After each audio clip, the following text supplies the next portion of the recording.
6,666, মতান্তরে 6,236 আয়াতের সঙ্গে হুবহু মিল পাওয়া যায়।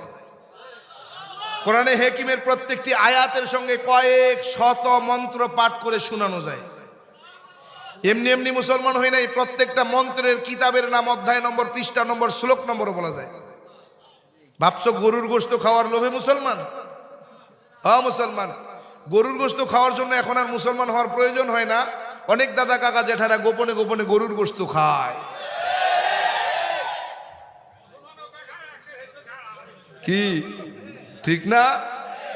এই এলাকায় যারা আছেন দাদা কাকা জেঠা, গরুর গোশত খাওয়ার নিষেধ এমন একটা শ্লোক যদি আমাদের দেখাইতে পারেন 1950 সালের পূর্বের সংস্কৃত ভাষায় লেখা কিতাবগুলো থেকে, কথা দিলাম আমি আবার আপনার ধর্মে ফিরে যাব।